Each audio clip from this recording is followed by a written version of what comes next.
All right.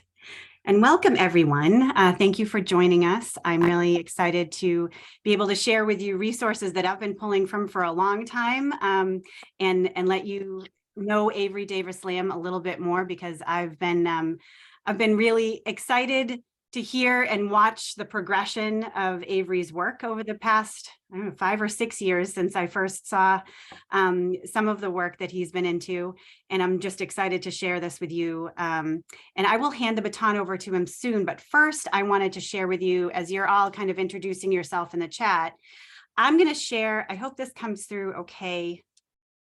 It's a very long chat entry there, but this is in the guide that we're going to talk about tonight. It's a suggested welcoming. I'm going to try practicing it from where I stand to open us up this evening. So I am grateful to be gathered here in the Manadequit watershed, which we share with a diversity of plants and creatures, including, most of these are going to be invasive, but they're all around me right now.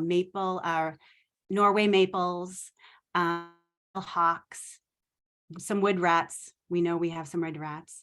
In a spirit of reverence and healing, we acknowledge that this land is the traditional territory of the Massachusetts people. And this city, Braintree, was enriched by people of African descent who were enslaved against their will.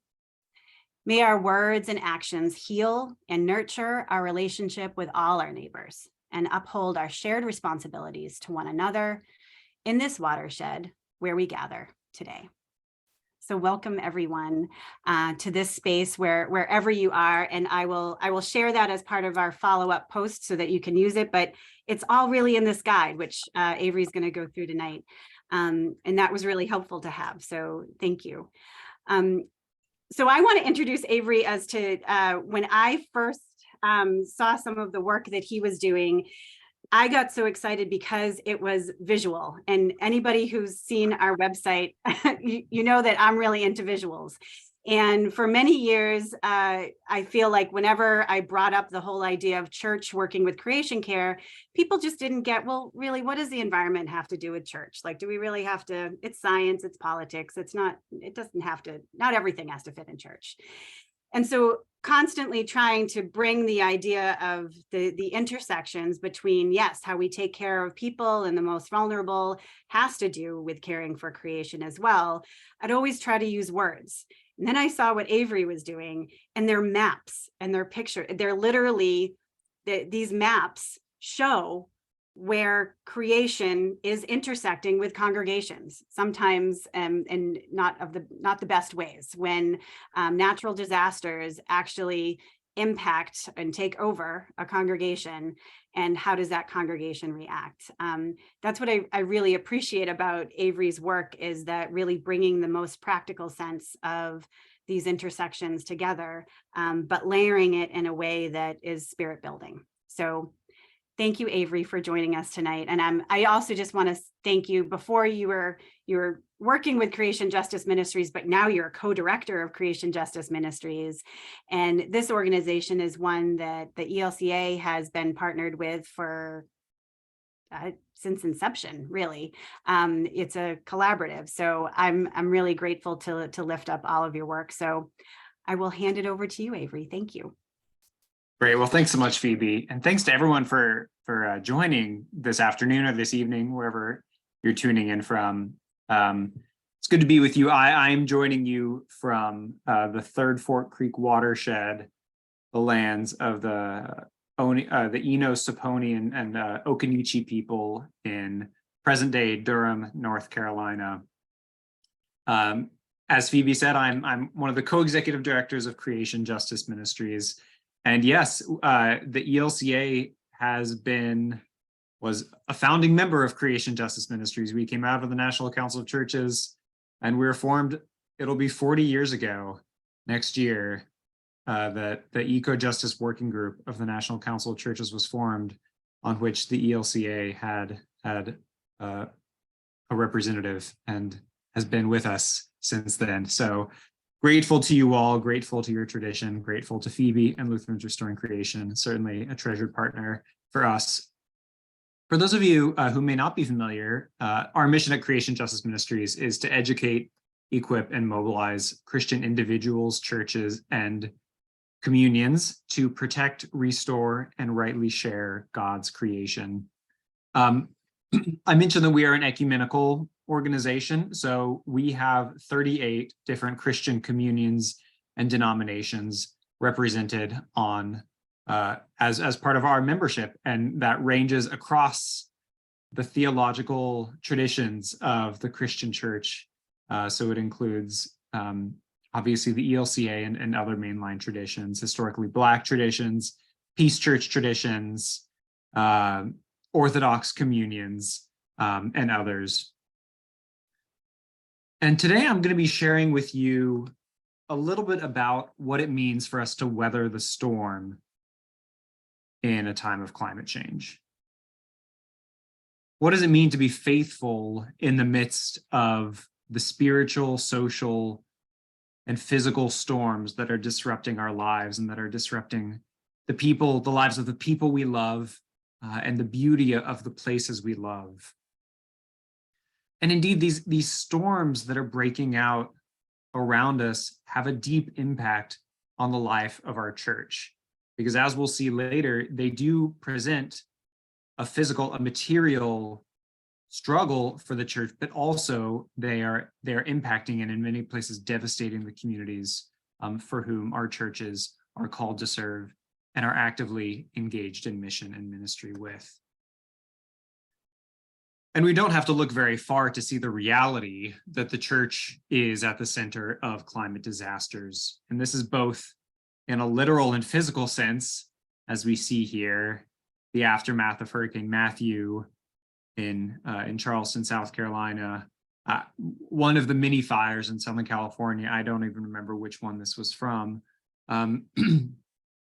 But in a physical sense, our churches and congregations are in the center. Wherever climate disasters are breaking out, there is a church that is in the center, that is in a position of serving that community that is being devastated by the reality of climate disasters.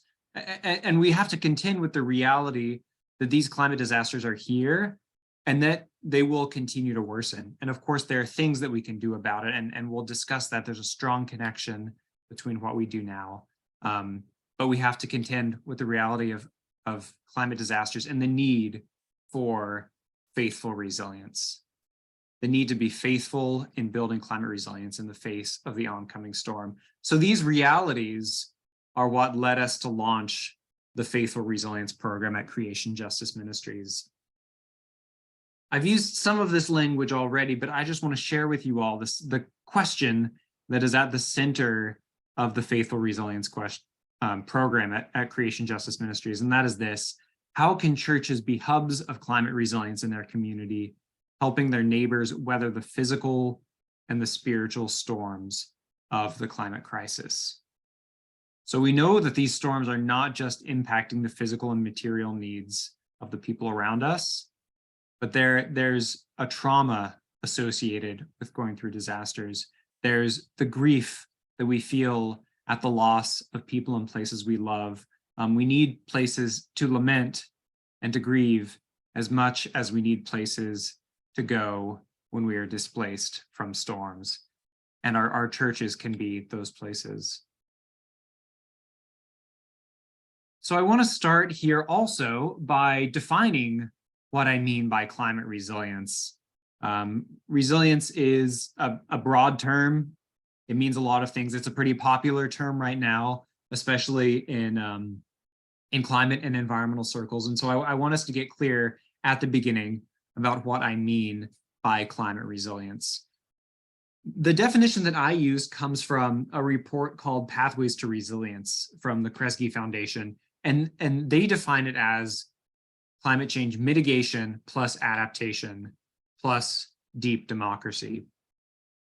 So mitigation is something you all are probably very familiar with. Mitigation is about reducing the greenhouse gas emissions that contribute to climate change. Mitigation is about doing everything we possibly can to slow climate change and ensure that it's limited as much as it possibly can be by the laws of physics. Adaptation is about planning It's about shifting our built environment and also our social environment and practices to account for the current effects of climate change and the anticipated effects of climate change. But what's deep democracy? That's kind of the twist in this one. Deep democracy is all about fostering social cohesion, fostering inclusion, power, and participation. And it's especially about fostering these modes of participating in civil processes, in political processes, in those communities that have historically been left out of civil processes, and those communities that are already confronting the new climate realities.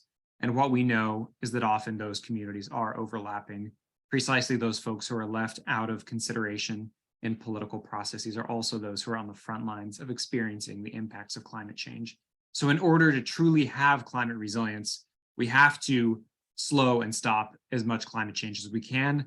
We have to recognize how we can adapt our built and social environments to respond to what's happening now and what we expect to happen. And we have to fight for justice, really, is what deep democracy is. We have to change those systems of exclusion so that they become systems of inclusion, especially for the communities that have been left out.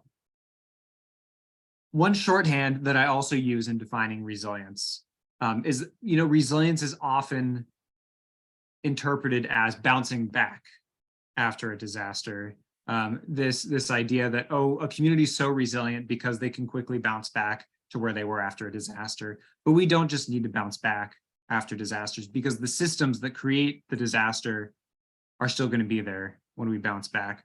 But instead, resilience ought to be about bouncing forward to a more just and equitable society, that the crisis becomes an opportunity for transformation for the kinds of systems and structures that created the disaster in the first place, that we can transform those so that it doesn't just happen over and over and over and over again. So I'm going to drill down a little bit more here and get a little social science-y for those of you here who might appreciate that. But I find this image from this Kais et al. Hey, Avery. Paper. Yeah. We don't see an image. Were you trying to share the whole time? Oh, I was, yeah. We were. That's okay. Well, were imagining everything you had to say, yet I know you had awesome pictures too. So I was like, well, no, I actually didn't have that many pictures, so I'm glad you caught me. Oh, good. Well, go back, share your pictures. I'm sorry to. Right, there we go. Anyway, here's one of the pictures that I shared earlier on, which this is the one talking about the flood in Charleston, and of course the wildfire. One moment, I need to get myself resituated here. Thanks, Phoebe. Okay.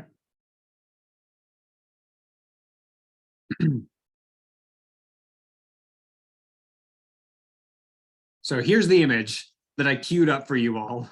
And so what we see here in this diagram is that there are three levels of resilience. There's hard systems resilience, which is all about building, engineering, the ecology, natural solutions might be the language that's used. Mixed systems resilience, which is about our organizational structures, our social ecological structures, how we relate to the natural world, and then the soft systems resilience, which are our community, our economic systems, our psychological systems.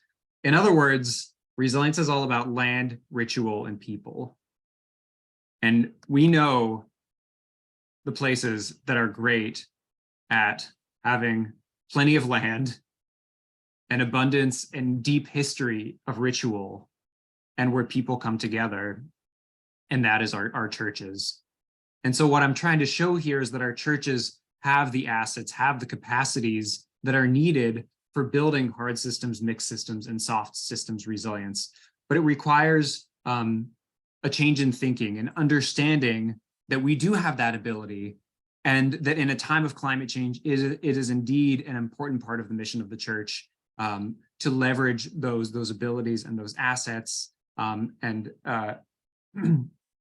order to build resilience and to care for our neighbors who are facing the impacts of climate change. So now I'm glad you caught me before I move on to the next slide, Phoebe, because I'm going to go to these maps, which we put together for the program. So we're going to turn to the church climate crisis map. And what we'll look at with these maps is the distribution of congregations. We're going to look at the Southeast because that's where I am and that's where I'm most familiar. But it's also where the Southeast is most vulnerable to sea level rise. And we're going to see how congregations in the Southeast are impacted by climate change and their communities are impacted, and as well as how they are in the center of the impacts and can be involved in leveraging their assets to care for these communities who are impacted. So our first slide here, this is just everything in blue is the current sea level. So we'll go to the next couple slides and you'll see in light blue what the distribution looks like with sea level rise. But this is just current sea level, and all of the orange dots here are congregations. If you all want to follow along, you can go to creationjustice.org/resilience, which is our resilience webpage, and there's an interactive map on there. So we have about 70,000 congregations represented on this map, which is not all of the congregations in the US, but it's a pretty dang good sample, and it gives us a sense of where congregations are and where the impacts are. So over the next couple slides, I'm going to show what 3 feet of sea level rise will look like in the southeastern United States, and then what 6 feet of sea level rise will look like in the southeastern US. So as far as context for timelines, 3 feet of sea level rise would be on a business as usual trajectory. So that means if carbon emissions continue at about the same level as they have been, or really at the same level increase as they have been, we could expect 3 feet of sea level rise by about the year 2060. So that's in 40 years. And the same is true for 6 feet of sea level rise on business as usual. We could expect 6 feet of sea level rise by the year 2100, or in 80 years. So we'll look first at what could happen in 40 years if we don't make major changes to our greenhouse gas emissions. And you can see here in the light blue, let's see if I can go back and forth here. So that's normal, and then here's the sea level rise. So you can see in the light blue the impacts that are going to happen in the coastal areas. At this resolution, it's not super pronounced, but if you just look at any one place that you know is susceptible to climate change, Southern Florida is an example. Coastal North Carolina up at the top right is another one. You can see that even at 3 feet of sea level rise, there's a significant swath of land that will be chronically underwater at high tide for 3 feet of sea level rise. And then for 6 feet of sea level rise, we'll look here. It's even more significant. So I'm going to zoom in here just so we can see it a little more closely, the realities that we're contending with. We're going to look at North Carolina, because again, it's where I am. So this is current sea level in coastal North Carolina. And if you'll pay attention to, I don't think I can do, oh, I guess you can probably see this. Can you see my cursor here? Pay attention to this peninsula right here. This is the Albemarle Pamlico Peninsula in coastal North Carolina. You can see with 3 feet of sea level rise, that peninsula is almost half underwater at high tide. And then at 6 feet of sea level rise, it's even more severe. So this map is very helpful for folks who are wanting to understand what the reality of sea level rise. There are other kind of climate disasters that you can look at with this map, including wildfires and storm surge risk from hurricanes. But the map alone doesn't solve any problems. If maps solve problems, then we would be in a lot better shape than we currently are. But what it does do is it opens the possibility, it opens important questions for our faith communities, our institutions, whether that's our denominations or our local churches, to ask these questions. How are you going to plan for these churches that will be underwater in 40 years? Or if you're a church that's nearby here, how are you going to plan to serve the community that's going to be devastated from the invading sea. And there's a way that this tool can help with that. Because for each of those orange dots, you can click on the dot and you can identify the name of that church, where it is, in some cases, the phone number or the contact info for people there. And so the question that this raises here, looking at Faith Baptist Church, which will very likely be underwater with 3 feet of sea level rise, the questions before us and for the leaders at Faith Baptist Church is how can we serve? How can we serve our community as the sea levels start to rise? They're already experiencing these. They're already seeing what's happening to the soil that is turning saline because of saltwater intrusion, and the livelihood of the farmers in this rural community that is becoming increasingly untenable. Maybe the question is, how can we serve as an ark in this community? How can we shepherd our people through the process of finding somewhere that is more safe to live, that is safe to move our families, given the reality of sea level rise and also the reality of storm surge?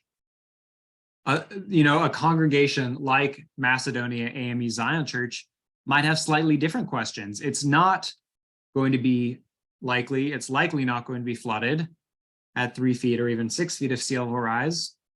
But what does it mean to be in the middle of a flooded community? How can this church practice climate hospitality?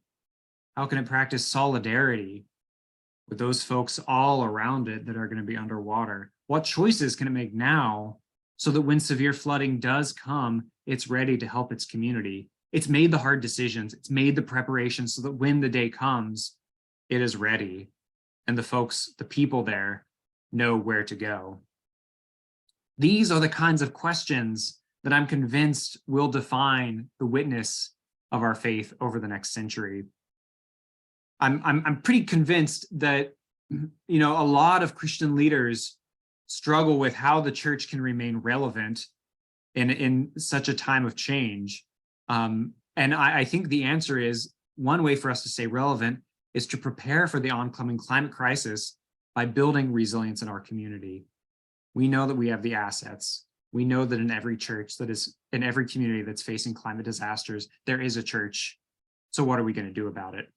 How are we going to respond? How is this going to become the mission and ministry of our congregation? So I want to share a little bit now about our faithful resilience framework. This is a framework that comes from the Faithful Resilience Guide that Phoebe mentioned at the beginning, and I'll show that at the end and provide you all a link for that.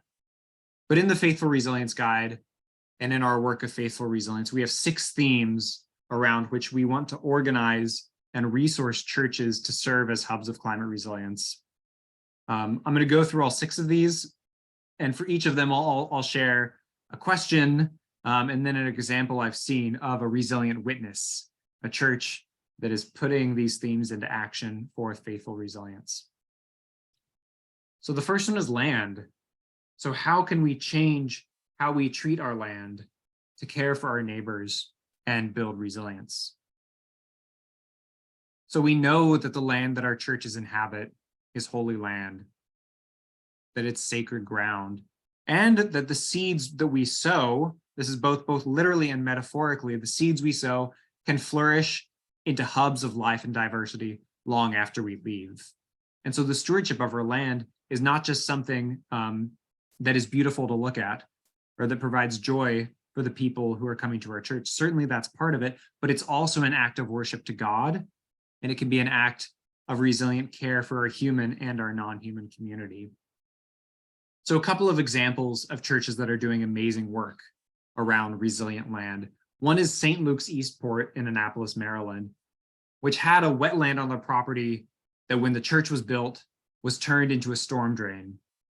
And so what they did is they worked to resurrect and rehabilitate that wetland so that as the water comes from the street, the busy street they're on, and runs through their property, instead of being piped directly to the Chesapeake Bay, pollution and all, it is slowly meanders through these steps and pools, and along the way it's filtered by the native plants that they've planted, filtered along the way, that it drains into the soil. And then when it gets to the water, the living shoreline absorbs the sea level that is rising. This is the amazing thing about coastal vegetation, is that it is used to the up and down of the sea levels. And so by having a living shoreline, their church is more resilient to the changes in sea level that are happening in Annapolis. Another example is Eastminster Presbyterian Church in Indialantic, Florida. You can see them here engaging in the work of planting mangroves along their local shoreline, partnering with a local organization that plants mangroves, which is one of the best things, one of the best buffers and sources of resilience for coastal communities is mangroves and other coastal vegetation. The next is advocacy. So how can we create a just and beautiful world for our neighbors now and into the future? How can we engage in the building and creation of deep democracy, like we talked about earlier? So of course, we know that the work of advocacy, the work of deep democracy is absolutely crucial for resilience. So engaging in local organizing, whether that's with your local Interfaith Power and Light affiliate, local environmental justice networks, whoever that is with, making sure that you're advocating for resilient policies at a local and a state level, advocating for clean energy policies, and all of that. And the next aspect of resilience is community. One of the best predictors of a climate resilient community is that community's level of social cohesion.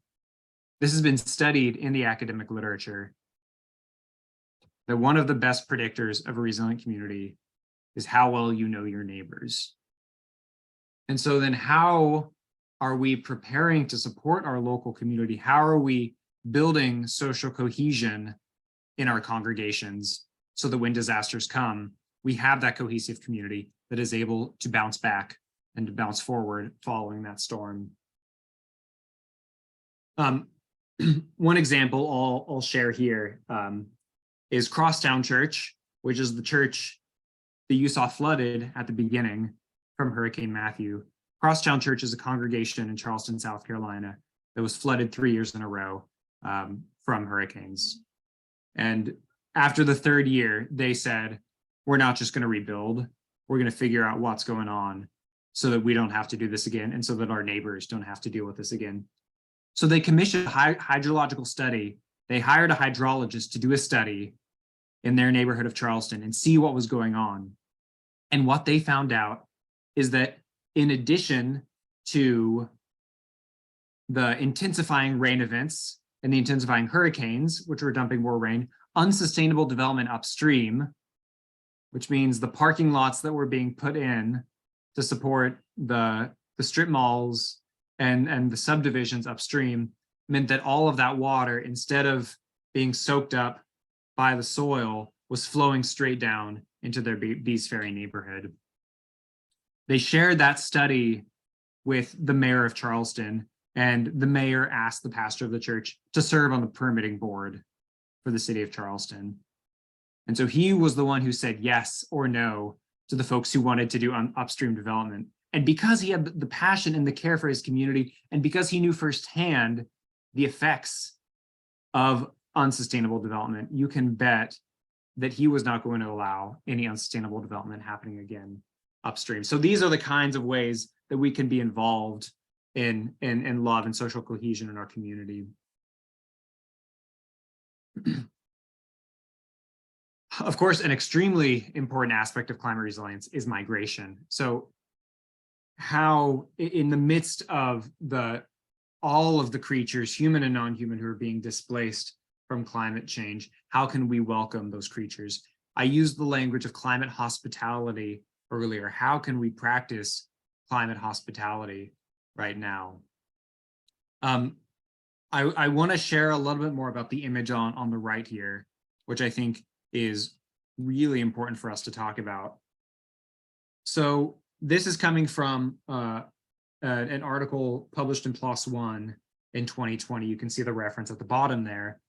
What we see here is that this is showing how inland counties, all of the parcel Sierra counties, how inland counties will be impacted by people who are displaced from sea level rise. And so the darker the county is, the darker pink that is, the more people will settle in that county coming from the coasts. So you can see here is that wherever we are, unless maybe we're in some of these counties in the rural West, but for most of the US, wherever we are inextricably linked to those people who are being impacted by sea level rise on the coast.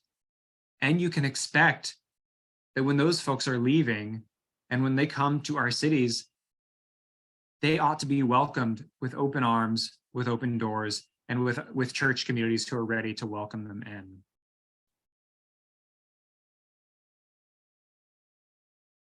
Of course, the way that we use our buildings are significant. So how can our buildings be sanctuaries, be refuges from climate disasters? There's some really amazing work happening around churches as climate resilience hubs in a physical sense. One of which is the Empowerment Temple in Baltimore, which has solar energy on the roof and battery storage inside. It's a cooling center, it's a warming center. It's a place where the city of Baltimore sends people, that people know to go there when there is a disaster in the city of Baltimore. So just understanding that our buildings are such an important asset for the community, and thinking through if we have the resources, or if the cities and the municipalities that we are in have the resources, figuring out how we can be part of existing Resilience Hub programs or participate in the creation of new Resilience Hub programs in order to support our communities. And then finally, worship, the core of our Christian practice and Christian identity. How can our worship and teaching encourage the building of a resilient community? The ways we structure our worship life resonate beyond the walls of our sanctuaries. And new rituals and rituals that are reshaped and reformed and renegotiated, that are grounded in our Christian tradition, but are creatively redeploying that Christian tradition, can help us make meaning in the midst of the climate crisis. They can spur us toward action. I really think we need to incorporate new modes of confession, new rituals of lament, and new ways of envisioning the world in which we want to see into our liturgies and into the rituals that we practice week after week after week. I think this is particularly true about rituals of lament. I think one of the reasons that rates of eco-grief are so high, I just read an article today that said that over 50% of Americans say that their mental health has been negatively impacted because of climate change, or because of the ecological crisis more broadly. I think a lot of that is because we don't feel like we have the places to feel our griefs, to sit in the devastation that we're feeling, and to experience that with other people. And yet our Christian tradition has so many resources of lament to offer us. So looking to the Psalms, looking to the prayers of lament, the cries out in the prophets, the prophet Jeremiah crying, my anguish, when he looks out at the destruction of the world, sitting in those texts with each other in a congregation and working through those is absolutely crucial, because it's only through practices of lament that we can then get to practices of hope. It is only through deeply feeling our grief and working through it that we can move to active hope and living out the vision that we want to see in the world. So those are the 6 themes in faithful resilience. There's a lot of action steps that are in the guide. I wanted to include a sprinkling of a few here in case you're inspired in the moment to jot down a couple of these. Of course, resilience is a long-term task. So there's several long-term things that you can do here, including engaging in a local resilience working group. Increasingly more cities, states, and counties have resilience officers. Finding who those are and getting your church connected with them, making sure that they understand that your church is an asset and they can help you, guide you through the process if they have a resilience hub program of joining that. Talking to your denomination about the need to prepare for climate disasters, of course. We're doing that here, so that's awesome. But then, in the short term too, there's ways that you can get started in on this process. Of course, leading your church through the Faithful Resilience Program, through the 6-part guide, developing a disaster preparedness plan, which I'm sure Lutheran Disaster Relief has plenty of examples of disaster preparedness plans you can use here. Doing an asset map, getting together a few other local congregations and just going through an asset mapping exercise, a few of these things. I kept promising images of our resources all along the way, and so I'll share these here. So these are all available at creationjustice.org/resilience or at creationjustice.org/resources, either of those. Our resource hub, you can search these. So the Faithful Resilience Guide is on there. It's free to download. You can print it off, and it works through those 6 themes. Weathering the Storm is kind of an interpretation of the Faithful Resilience Guide that is intended more for a worship service. So if you're interested in creating a worship service or a liturgy or perhaps a series around that, Weathering the Storm would be helpful. And then I also want to share our YouTube channel. We have about 2.5 years worth of virtual workshops that we've done on resilience and recorded them and posted them on the channel that are all free and available for y'all to use. Here's my contact info again. I'll drop it in the chat, so I won't leave this up for very long. But that's it for now. Thank you so much, Avery.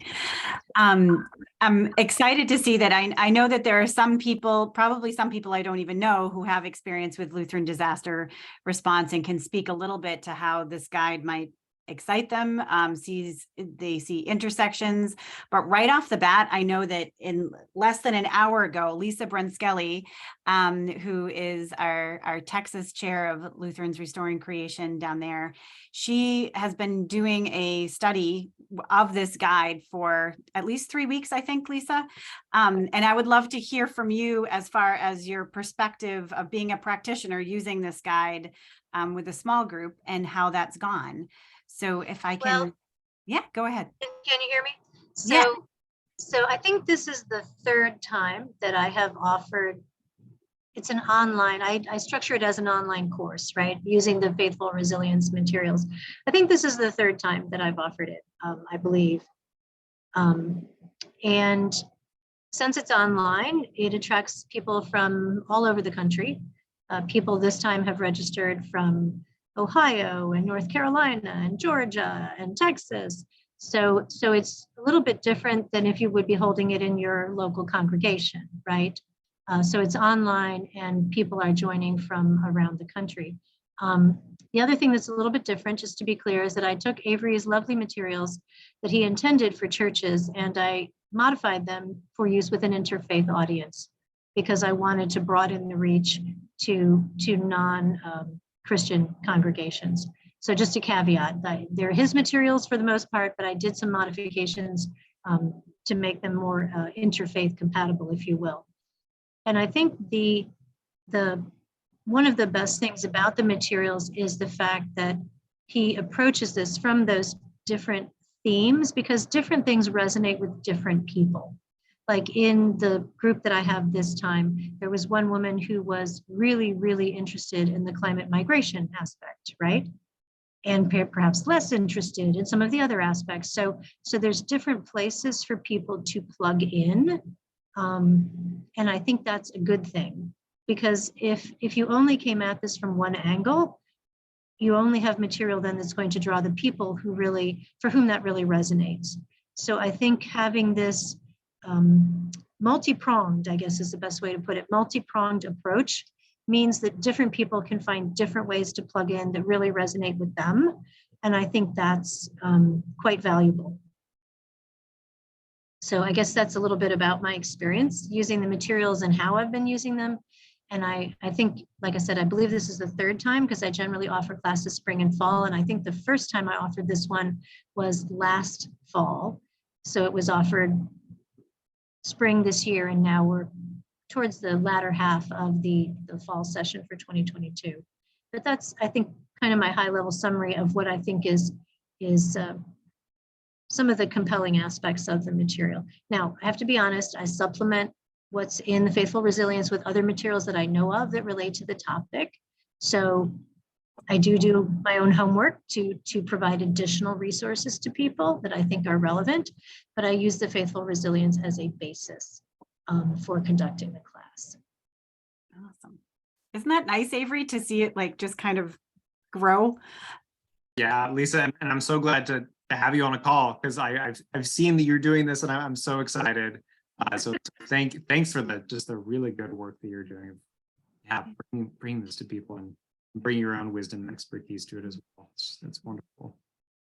And that makes me think of a question that's related. So, you know, Lisa's speaking to the fact that it's great to bring people from all over to have these conversations, but when it is really contextual, is there too small of a group to do this kind of work with? Like if you could just get your church to gather around and do this, is it still worthwhile, you've found, or do you need to have your whole synod or your whole general region be involved if you're to do something like this? How have you found that in practice? Not sure, is that to me or to Lisa? That was to you, Avery. Okay, great. Yeah. No, I mean, this is very oriented for like a congregation. You know, it would be perfectly fine for one congregation. It's going to be better if there are more because you're more resilient when you're connected with the others in your community. But of course, the notion of kind of organizing beyond just your congregation can be a hard place to start. So no, it is your own congregation, or even just if you have your own little green team or a Bible study you're working on, this will work, you know, quite well at that level as well. Okay. Thank you. And I know that we have some representation here from Lutheran Disaster Response. And if I could just lift up and ask Sarah Krieger, do you mind sharing a little bit about your response to this and also where you see the ELCA at large? Yeah. Not that you need to speak for all of them, but where does this intersect with all of our tools? Like where does this belong in our quiver?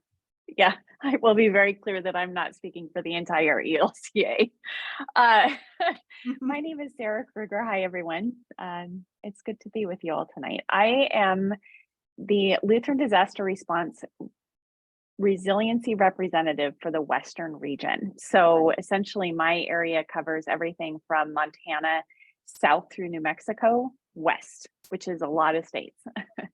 And this is a new position with LDR and is one that came out of a recognition that disasters impact communities of color disproportionately. The recovery is disproportionate, and all of that combined only serves to exacerbate existing inequities. Avery and I have had a really interesting conversation, and I'm sort of excited about how this intersects with my work, largely because where my focus lies is engaging in conversation with congregations, synods, interfaith partners, ecumenical partners about how do we actually address community capacity and resiliency before disaster happens. And it's really looking at from my perspective, the lens that offers then allows us to define disaster not just as natural disaster, because it's not wildfire, hurricane, tornado only. It's climate change, it's racism, it's housing insecurity, food insecurity. And so when we start talking about how we can address community resiliency, we then are able to offer tools for that community to identify what they need to address any of those things. And so I'm particularly excited about, I sit here and I listen to Avery, and there are so many intersections. From an ELCA perspective, the other thing that's sort of exciting to me too is that you can no longer, we're not in a place where we can silo disaster response from world hunger or the work of our ethnic specific ministries. And we are actively looking at how all of those things from an ELCA perspective intersects. So that's a lot of words. I'm going to set it there for now. But would love to be in conversation for anybody who is interested or has any questions. I'm also going to put two people on the spot. You don't need to speak, but if you just want to wave. I do have two of my colleagues from Oregon who are doing disaster response work here on the screen with me. Sarah Lose and Jan Weirma are both from the Oregon Synod. And those are a couple of folks that I've been talking with quite frequently about how can we address community capacity before disaster happens. And Jan and Sarah, you're welcome to add to the conversation, not to put you on the spot, but if you'd like to, I'll leave a space here. Waving is good too. So thank you for joining and us. I do need to say, Mark, I see that you asked for PB. Thank you for putting my email address in there. Mark, I actually made a note of your name in my notebook, so I will probably be reaching out to you as well. Excellent. And I do have a few other questions that were submitted, but Nancy, if you wanted to ask a question related right now, go right ahead. Thanks for this great conversation. And based on, Sarah, what you just said, I'm just so curious and Jan and Sarah, how you start these conversations in communities, because the question of what disaster is going to happen is a question. When it will happen is a question. How to get something that is still in the future to be discussed, especially when congregations are still coming back from the pandemic. It just feels pretty overwhelming to me. So, and I'll speak for myself, and if Sarah or Jan feel inclined to respond, of course they can. For me, this is brand new work and absolutely starting from scratch. And I literally am, so one of the things that we are also intentional about is using the tools of community organizing. So we're not wanting to necessarily implant the conversation. We're pulling on the threads and following where the conversations are taking us. And so it has looked in my work, everything from talking about what it could look like for a congregation to be a climate resilient hub, to a conversation that I've had with a pastor in Sacramento, actually, who is looking at how to preserve the culture of Arab, Middle Eastern, and Afghan refugee communities. It's been a conversation with a congregation in New Mexico around the wildfires that happened earlier this summer that impacted a community who is hesitant to even engage with the federal government because they are an indigenous culture. They have resided on that land before annexation. And so the conversation, so that's what's driving that conversation. So really, it's not about starting the conversation, it's about building on what conversations are already on the ground. And then being able to connect, because it is all over, it's a large geography. For me, being able to connect these different conversations so that people recognize that they're not doing the work alone. And so I'm starting to be able to pull together threads and connect congregations that are in New Mexico and Washington, or California and Colorado and wherever they might be. I don't know if that exactly answered your question, so please redirect me if it did not. Hi, this is Jan. I would also just say that we've been thanks to Lutheran Disaster Response grant funding, we have been building a congregational disaster preparedness and response network over the last 3 years. So it's a great place. It's an easy entry point for congregations to do things like, don't be scared, be prepared with your kids or with your family.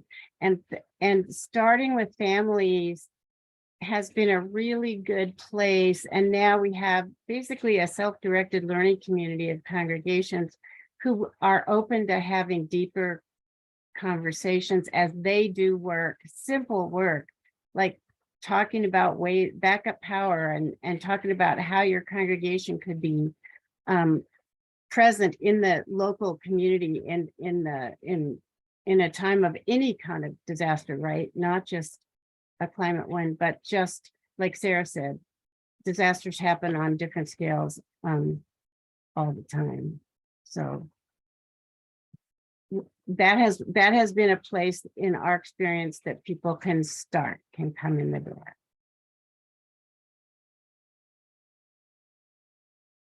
What I hear and really appreciate about this conversation too is the understanding that most of the time, I think people don't want to talk about this, just like they don't want to talk about death. And to have this pastoral sense that, you know, a lot of my kids in elementary school have been going through shelter in place drills, and they don't get to talk about this stuff from a matter of faith and hope when they're doing this in school. There's a certain amount of practice that I know is necessary and useful, but when there isn't community and conversation with it, it bothers me. It seems like it's just creating angst, whereas this type of a program that can start in church, regardless of whether we're talking about sea level rise or active shooter drills, I feel like this can be incorporated and is exactly where church needs to be.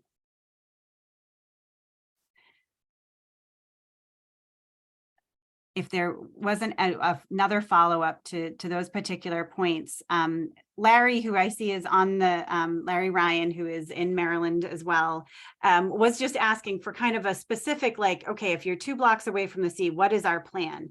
So when you go and start to make a plan, how does that get started? And is it best to just reach out to Lutheran Disaster Response, or what is your suggestion for a first step if you know you're in that zone?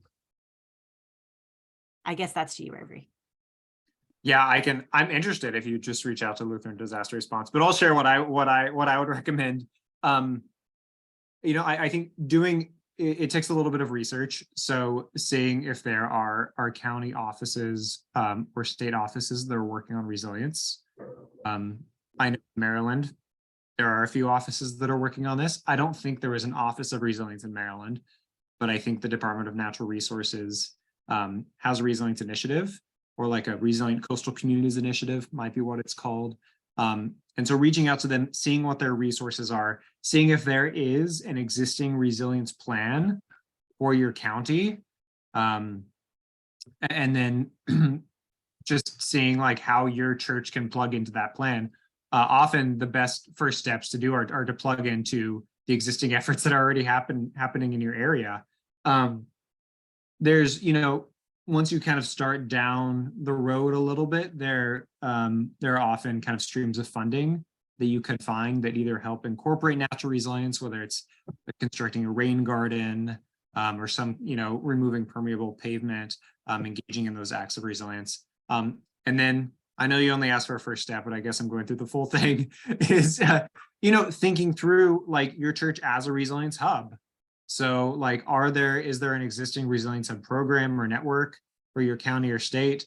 If not, maybe looking at ones in other places and thinking through the assets of your congregation and how you can utilize those assets in a way that's going to be beneficial for your community in the midst of sea level rise.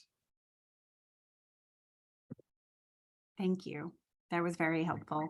And I'm curious too, when we ask people to share any stories, you know, sea level rise is one set of disasters, but you know, Mark Carlson lifted up the fact that experiencing fire. Now, do you feel like the same type of program and response can happen regardless of the disaster itself? Yeah. Yeah, such a good question, Mark. And, you know, the Faithful Resilience Guide was written, you know, there's a coast on the cover. So it was written with coastal congregations in mind, but the kinds of questions that you need to ask in building resilience, and even the actions that you take, other than like the specific things that you're building, most of the actions that you take to become a resilient congregation are going to be resilient actions, whether it's in the midst of sea level rise or hurricanes or fires. So, the Faithful Resilience Guide and resources like that can get you 90% of the way there. And then there's plenty of other kind of fire specific resources that can fill in the gaps.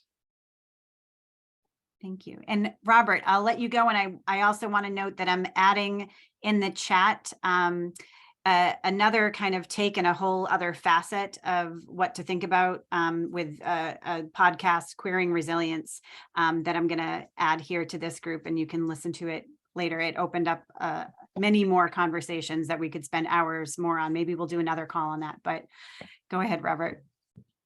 I'm in Greensburg, Pennsylvania, which is in southwestern Pennsylvania. We haven't had, any sign of coastal stuff or any fires, but we've had some weird things happen as a result of the fracking industry. We've had earthquakes of sizable magnitude. We've also had, in the last 3 years, 501,000 year floods in small areas. There's actually one community that has been completely basically wiped out.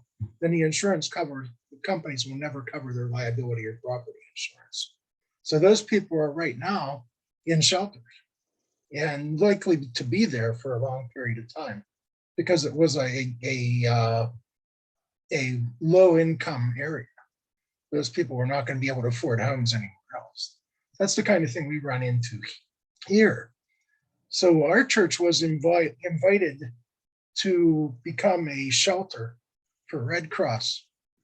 And there's in order to do that, our insurance company told us we had to write a disaster preparedness and relief policy for our church and the surrounding community. So I was involved in writing that. It was pretty interesting work, and the research was very interesting. That's a great example of a first step. Yeah. Several steps. Yeah. Well, in the last few minutes, I would really I think that this has started the gears turning, and I would like to see all of us in the Action Speak Loudly program that I hope all of you have seen. I want you all to feel very welcome to just kind of try that out immediately and add your story to that network page that I've been lifting up, because the more that we can be in communication and lift up, not just in these connections calls, but also honestly to the leaders of our churches, of our institutions, and know that we're working on this stuff together, but also that we're in touch with one another and that we need each other through this. I think Avery lifted up the fact immediately that the most resilient, the best equipped communities are those that already know each other before a disaster hits. And I feel like if we know each other as well and can build off of each other's assets, I just really want to lift up how often we all do that with each other, but to really, when you're off the screen, do that in your neighborhood. So thank you all for being here today. And I want to thank Sarah also for offering to close us in prayer. Phoebe, I'm probably going to give you a little bit more than you asked for, because when Avery was talking about lament, it actually started to connect for me. There is a Black author and artist by the name of Cole Arthur Riley. And if you are on social media, you can follow her on Instagram under Black Liturgies is her handle. But she does an Advent liturgy every year. And so I want to set the table with her words and then close with one of her prayers. So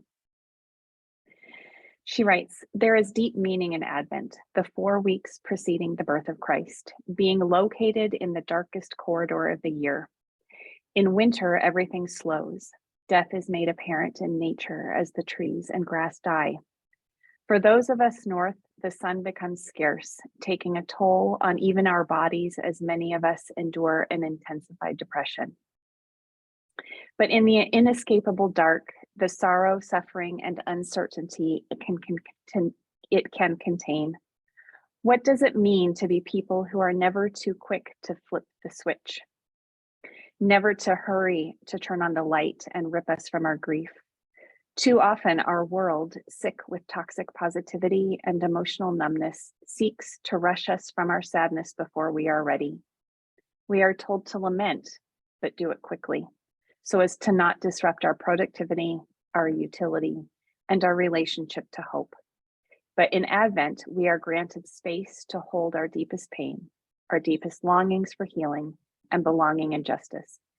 We are trained to wait together through the dark instead of rushing to the tyranny of artificial light. In Advent, we reclaim a sacred dark. We find ourselves made more true, our very vision refined in the rest and comfort that darkness can offer. Let us pray. God who is coming, when you come in blackness. When the oppressor wants a face that looks like them, show them your face in the flesh of those they have most diminished and excluded. We are tired of portraits of the you that are more about domination than love. We are tired of a society that demands we remake ourselves in the image of the powerful in order to survive. We want more than power. We want belonging, justice, and freedom to lie down in the dark and rest without being destroyed. This is the glory we wait for.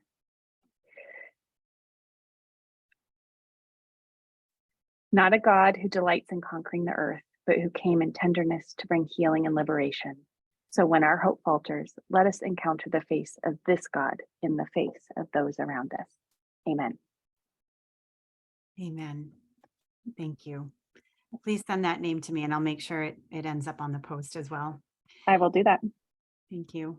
Thank you all so much, everybody. Have a great month. Have a great Christmas. We'll see you